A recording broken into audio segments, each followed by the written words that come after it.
Let's have a fun little Saturday conversation.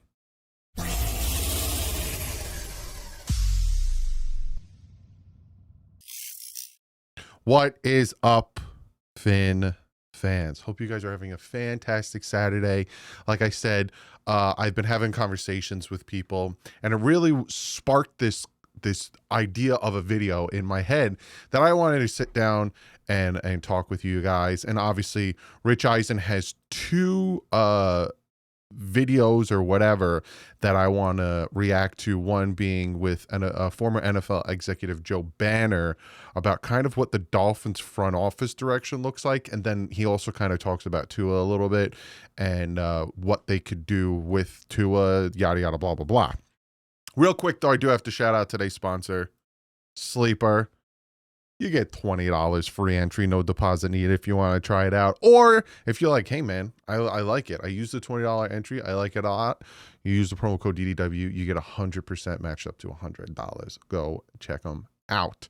So this video is going to be like half talking about Tua and half kind of, but also talking about the Miami Dolphins. So you might be asking yourself, what are you doing? what is going on? I absolutely love having conversations with people who are opposite thinking than me and opposite pole than me, if that makes any sense, right? And I've noticed something of late, right? I've been talking about Tua. Obviously, Tua is a big part of the Miami Dolphins. He's also a very diverse part of the Miami Dolphins. And he's not the first. You know, Ryan Tannehill was a very diverse part of the Miami Dolphins. That's when I started covering the Dolphins on YouTube, was the year. So I started 2018, and that offseason of 2019 is when Tannehill got traded. And that's where a lot of it kind of started. You know, in 2018, we had Brock Osweiler, Brock Tober, yada, yada. So we always had a problem with the quarterback situation. And then, you know, Tannehill and now Tua, it was very divisive when it came to it. But I've noticed something, and that's where, you know, I don't know what I titled this video yet, but I've noticed something about Tua. And it's not even about Tua himself, but more about rooting for Tua, that you're damned if you do, right? And you're damned if you don't. And I've talked about this on this channel, that there's two extreme poles to being a Miami Dolphin fan, and especially if you're a fan of Tua or not, right? You have the far whatever pole where they do not like Tua. They have not liked Tua since year 2, year 3, whatever. Brian Flores was right. This guy sucks, yada, yada, blah, blah, blah. And if you like him in the least bit, or say anything positive about Tua in the least bit, you get attacked, right? That's the one side. Then you have the far other side that loves Tua, right? They might have came from Alabama, or they, see the great in him or whatever. And if you say anything negative about Tua, whether it's constructive criticism on how he's playing, or where he needs to get better, or where he struggles, or, you know, whatever, you get, again, the same that you get on the other side, and you get ripped. I have been threatened by both sides.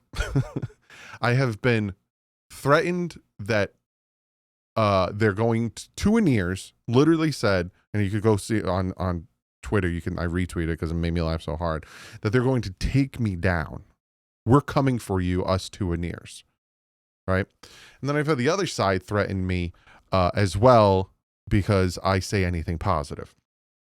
So I've always talked about this. I've always talked about the extremes with Tua Tagovailoa, and then there's a good portion of the fan base that's in the middle that, you know, they're kind of off Tua, but I associate myself with this, right? Because I've been talking about Tua and where he lacks and where he's good, and not crowning him anything, and not expecting this out of him, but I'm not ready to say this about him since 2022. You know, I normally give draft picks 3 years, and I will get into that. So I've been iffy about Tua for about 4 years now. I've never crowned him franchise quarterback. I've said what he needs to do to be a franchise quarterback. I never called him elite. I never said he was top 10. I said he could be top 10. And we're going to talk about all of this stuff. But there's a big portion of this fan base that sees the positive in Tua, but also sees where he's lacking. And that portion of the fan base is at the point where a lot of fans were in 2019 with Ryan Tannehill, that they're not going to get us where we need to be, right?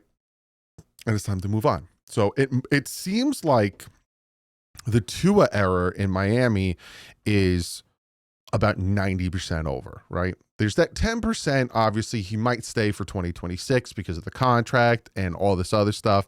But for the most part, it seems like it's over, and the Dolphins, you get a new GM and you're going to get a new head coach.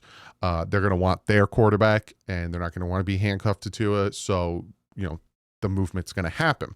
So again, with all this in mind with me and having great conversations with people, I was like, I want to talk about this because it's something that I've noticed for the past 6 years on why rooting for Tua was such a problem with a portion of the fan base, right? Now, again, I don't know what I'm naming it. I just have things I want to talk about. And then again, we'll get to the Rich Eisen stuff. So I've had conversations, and very lovely conversations. This one, it came from today. And this person said, and I'm not going to, say their names or anything. I don't want, it's no ill will or anything. I'm just going to read their comments. Yeah, he will never fully. So this person says, I love how Doug is going to say the injuries made Tua suck, because in today's Dolphin Collective, I said his play is slowly becoming bad. And it's not getting better. Normally he has some bad times and he gets better, bad times. And I'm sticking to the hip injury, that it's making him worse. And this gentleman says, I love how Doug's going to say the injury made Tua suck when the guy has been trashed since day one. He likes Flores. He looks like the Flores era Tua because the offense has been figured out. Now that's his opinion, right? And I respect his opinion, and I love reading and listening to everyone's opinion.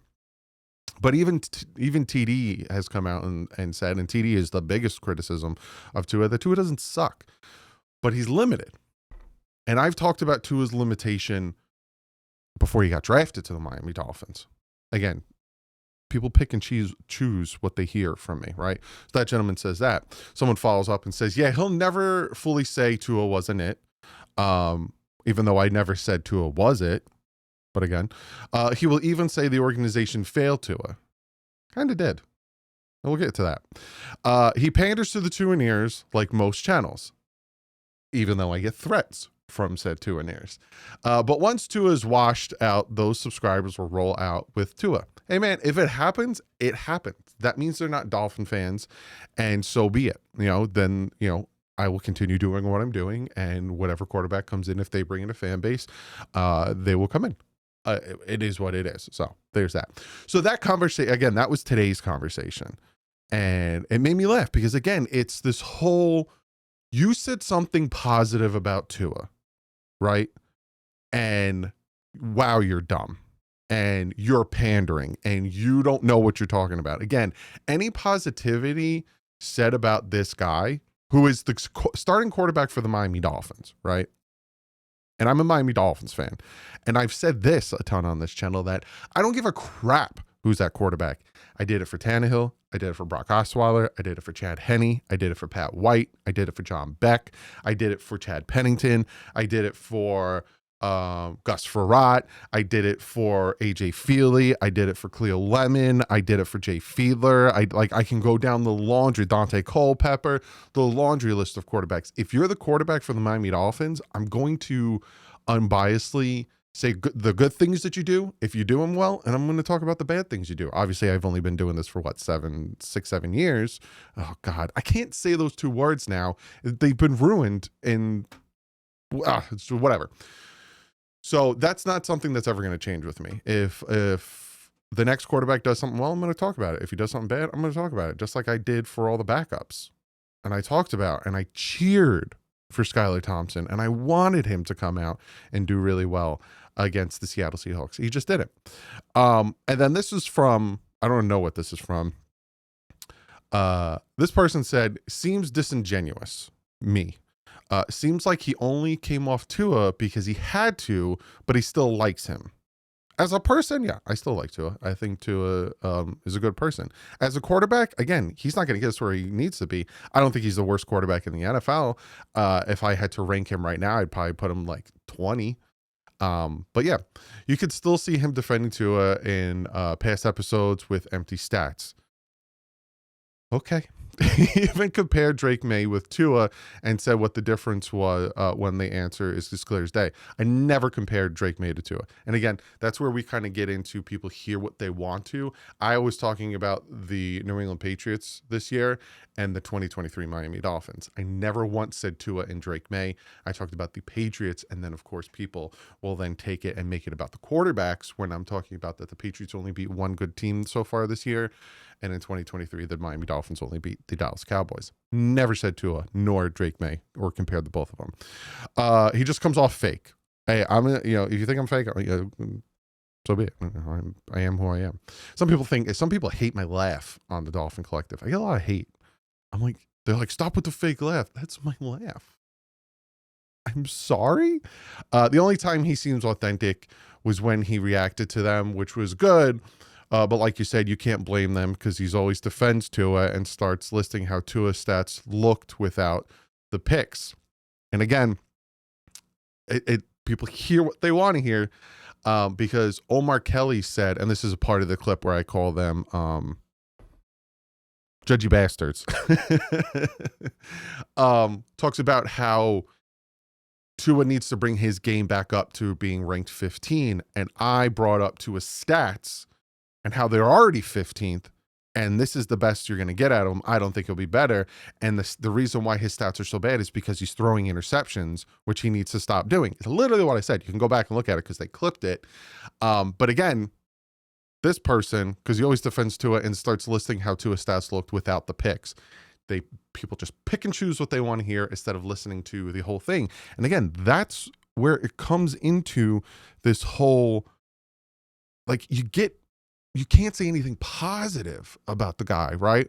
And then a response to that is, oh, you don't know how close to the right you are.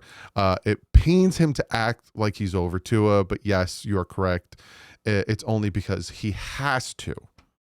I don't have to.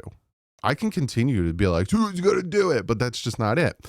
Then the same person said that 4 years it took me to come off Tua. 4 years it took me to come off Tua.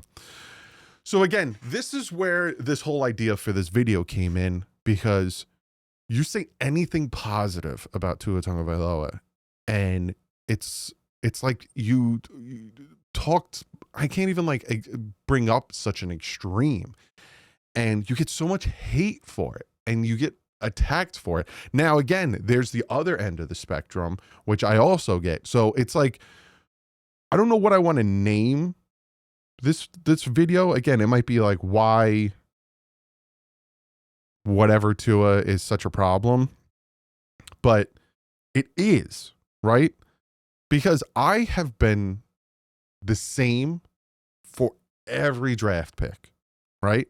Hey, Jonah and Kenneth Grant, I'm still rooting for them. I bring up positivities on Kenneth Grant on Facebook all the time. I'm like, hopefully they can turn it around.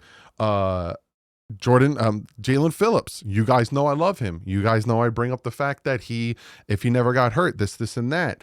All of these players, Christian Wilkins, when we drafted Christian Wilkins, so many people wanted Dwayne Haskins.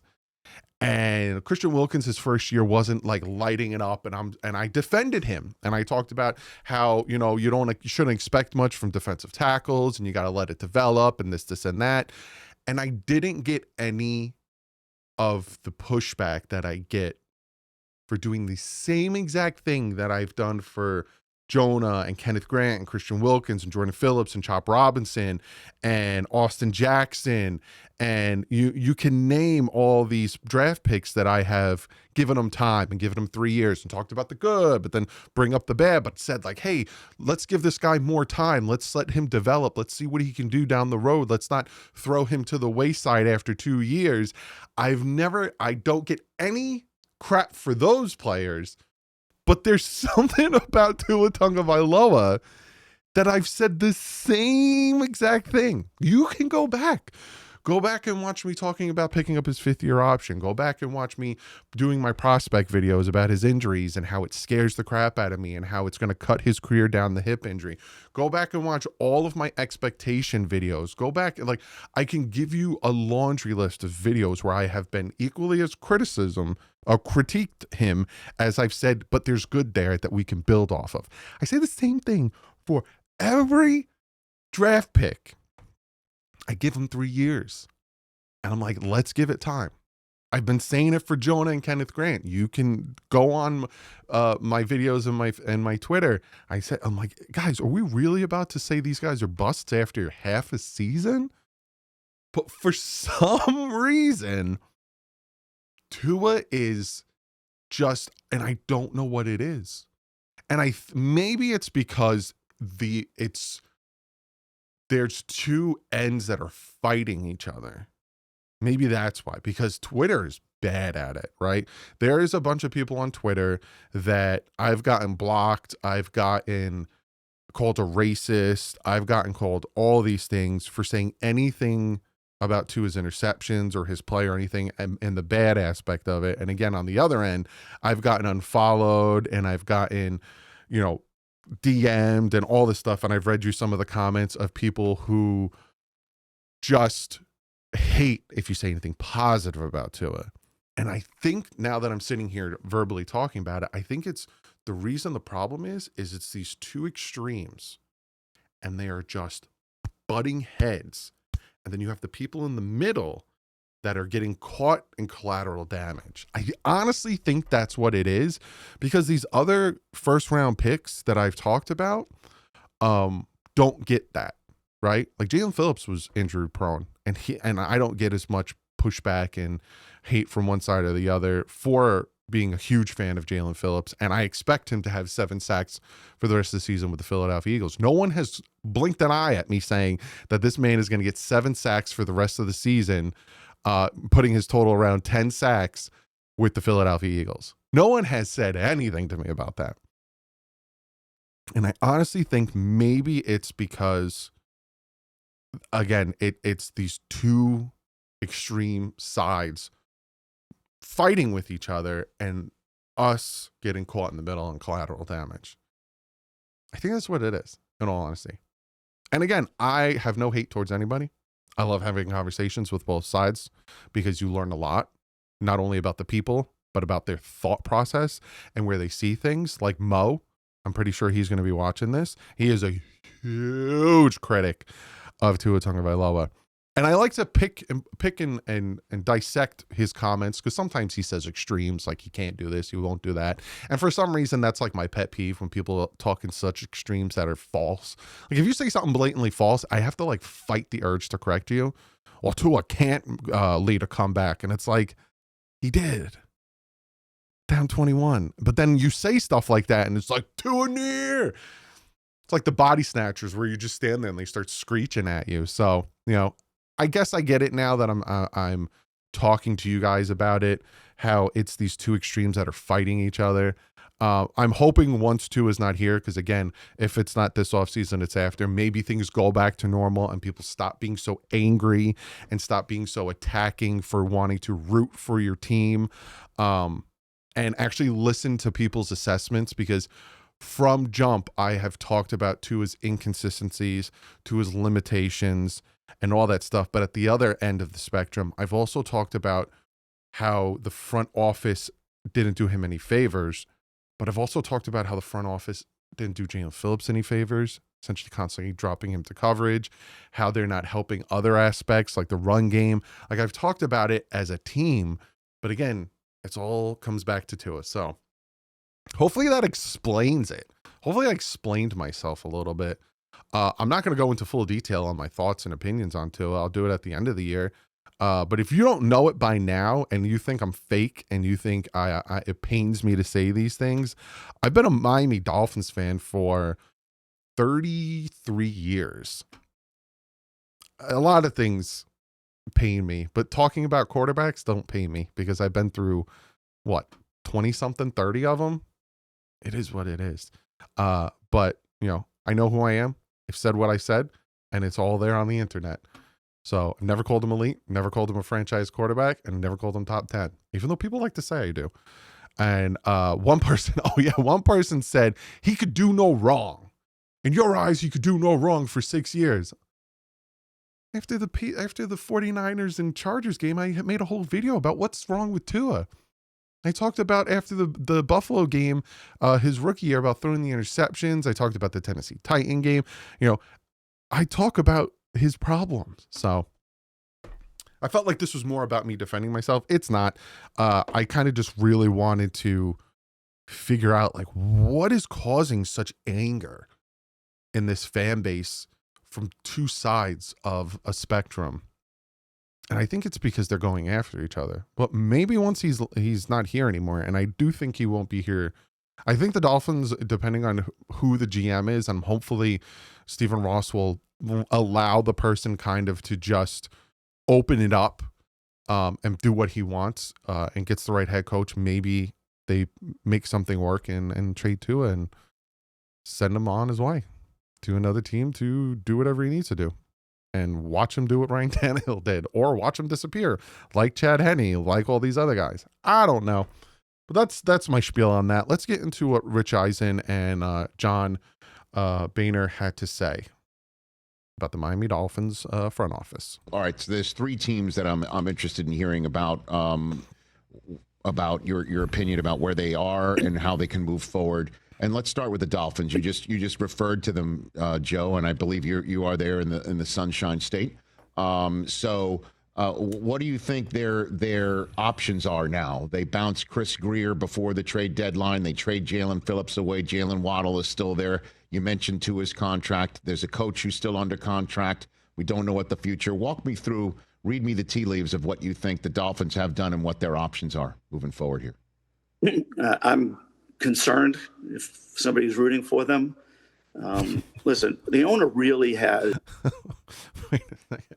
How do you start by saying you're concerned if someone's rooting for the Dolphins? Is one job. They can do more. They can be helpful in many areas, but they really have one job. They have to succeed from a fan perspective, because all the fan really cares about is how many games you're going to win. And that is, he has to get 2 to 3 hires right. Now, depending upon your structure, you have to have a general manager, a head coach, and I think ideally a team president, all of whom are really good at their job, and then you will be able to compete with the best teams in the league. It's interesting to me because Steve Ross, I know reasonably well. He's a nice guy. He's a very smart guy. He's been very successful. But he has not mastered the ability to hire well at the top of his organization now, going back from the time that he became the owner of the team. And that's the reason they haven't done better. And, I know Greer, he's a good guy, he's a hard worker, but he got 9 years. We talk about some situations with people too impatient. I don't know how you justified all 9 years of that. There were a lot of mistakes made during that time, including hiring of coaches. I think 3 coaches, and I've talked about this before. 3 different coaches. What was it? 26 first and second round picks and like $800 million in free agent spending. And he got another year after that. I was with Mike briefly. We overlapped in Cleveland. The reputation he has as being an offensive mind is well-deserved. I mean, I've been with Andy Reid. I've been with John Gruden. I've been with, names that are probably less relevant today. Sean Payton. A lot of the coaches that are top offensive minds now. He's as good as any of them. So I put him as in the upper echelon of offensive minds. But the job description for a coordinator and a head coach is just totally different. And if you hire a coordinator that doesn't have the abilities that differentiate the good head coaches from the good coordinators, then you're going to be disappointed. So Mike has done I'd say a solid job, but not what you'd be hoping for the day you hired him. And I think it's because some of the qualities he has as head coach, or you need as head coach, aren't the same strengths as he demonstrates when he develops his offense. Part of that should have been working with Chris and having a team building philosophy. From our conversations, to me, you got to dominate the lines of scrimmage. You got to have a good quarterback. Some teams build their team. We got to have good corners and we got to have good wide receivers. That's what the Dolphins have been doing. To me, it's not like you can't succeed that way, but the odds of succeeding under that scenario are just not as high. I mean, we used to estimate that the teams were consistently making the top 8 in the NFL. 75% of them believed in this philosophy where you must dominate the line of scrimmage. And about a quarter of them were building their team around things like weapons and secondary play. So to me, there is no real legitimate argument about what the right team building philosophy for. The Dolphins have not had that ever, as far as I'm concerned. They dabbled in it a little bit here and there, but they never made it like, we're not going to win big until we fix this problem. So I'm worried. It sounds like there's a real chance they keep Mike. I don't really want to take a shot at him because there are elements, what he does. He's in the top group in the league. But as a head coach, he hasn't proven to me he can do all of that. And, they're going to have to find a general manager, in my opinion. If they keep the head coach, it's going to be much harder to find the people there. And, listen, it's not a good roster. Well, I mean, so the Tua. I would be shocked. And again, Joe Banner might know more than I do, a former NFL executive. I don't see Mike McDaniel getting retained. For one, I don't see them winning more than 4 to 5 games. And you get fired after that, especially after 4 years. A lot of people would like to bring up the fact that he just got a contract extension, and Stephen Ross gave Tony Sperano a contract extension and then fired him 3 months later. That doesn't really matter to Stephen Ross. I honestly would be shocked if Mike McDaniel's retained. Contract rests on top of all this. I mean, I understand about the command and control structure, and obviously that's crucial. I would never push back against you, but you got to get the quarterback right, and what that contract is what in your estimation? You want to finish that sentence? I mean, it's either. I mean, it takes a massively bigger cap hit over 2 years than we've ever seen, even more than what Denver did a couple of years ago, and it leaves you with no quarterback. So where is that? You have no quarterback. You have a head coach I don't think is quite good enough to get you where you're trying to go, and you don't have a general manager. Ideally, you'd have somebody who felt like, what, I don't think Tua is hopeless. Let's give it a year. We're probably in the early phase of, doing what we did to the Eagles, what the Jets just did. We're probably going to move. By the way, the Jets would have been doing the right thing if they had moved older players that had some value, maybe not as high. So I think they're thinking, again, the right way. But young players that can be a big part of a team in 2 years, 3 years, I would not move. The Dolphins don't even have any of those people to talk about moving. They have some people that maybe get something in the middle. I mean, I saw people talking about people they could get 3rd round picks for that they'd be lucky if they got a 5th or 6th round pick for. I mean, Waddle, in my mind, is the only person they could have traded. And even there, the numbers are grossly exaggerated, but he would have real value in the trade market. They decided not to do that. So I don't know what they're doing. They're not acknowledging we're in a really bad place. We got to kind of tear down the house and rebuild it. And they're not doing anything proactive that makes you think in any short period of time they can get to be really competitive, especially now that it looks like the Patriots are going to be good again for a long time. I think Buffalo's going to be good for a long time. Maybe the Jets can get there, and then you got Miami. They've got a long way to go to even have a chance to compete to win their division. Hey, you made it. So I agree with that. I think a lot of what needs to be entailed and what needs to be moved has a lot to do with sitting down with Tua. With that Tua's contract situation, if Tua wants out and say he's just I don't feel like being part of another rebuild, or I don't feel like being here for another whatever, he can very easily sit down with whoever the new GM is and Brandon Shore, if he's still there, and rework his contract so it's not so abysmal, and then they can move on from him and figure out what they want to do and yada yada. So, obviously no sane human being is going to be like, well, I got all this guaranteed money, let me change it up, but again, it's a situation where if Tua demands a trade, or Tua does just not want to be here anymore because it's been 6 years and it is what it is, that's a possibility. But what he was saying is it's not wrong. Now with the Jets, he makes a very valid point. You traded away young players that you should build around to get draft picks to bring in players that you're trying to replace the ones you traded. See what I'm saying? It's very butt backwards. But yeah, no one knows what the front office is doing. Stephen Ross at this point has to decide what he's going to do, and he has to decide now what he's going to do and do it with conviction. My biggest thing is you got to let the GM decide, and we'll have videos about that when the end of the season comes and I start talking about who the Dolphins should target at GMs and what they should do at GM and yada, yada, blah, blah, blah, and, head coach. Now, Rich Eison also kind of briefly talks about this. But if everything's on the table, is it possible that Tua is playing for his job now? Because if it goes south again, he's tied for the lead in interceptions with 11. The other one is Geno Smith, who we all know has had a brutal first season with the Raiders. We'll talk about the Raiders later on. But his yards passing per game are less than 200. Mm-hmm. Less than 200. Oof. I know Tyreek Hill's been out, but 6.6 pass yards per attempt. His passer rating just less than 88 are all his worst since his rookie season, regressing. And so he was asked flat out, as it's possible if he doesn't perform well against the Bills, do you see Zach Wilson? Do you kick a tire on Zach Wilson? Quinn Ewers, as we know. So, what he kind of goes into is, and this makes sense too, say Tua, lights it up, or, it would help his trade value if he did, essentially, is what I'm saying. If Tua all of a sudden starts clicking and starts playing well, but the team still loses, kind of like what's happening with Cincinnati, there's a possibility that would bring up his trade value. Now, again, the whole trade value situation really depends on his contract. So, I just think it's interesting what Banner had to say about this front office, about drafting right. How many times do I talk to you guys about trenches, especially when you have a quarterback like Tua who came out of college, injury history. He runs a very, if you get a run game going and RPOs and play actions is what. And Mike McDaniel came out and he even said in a press conference, I think 3 years ago, he said, if I could every year I would draft a pass rusher in the first round. Mike McDaniel loves pass rushers and wide receivers. And what did the Dolphins consistently draft?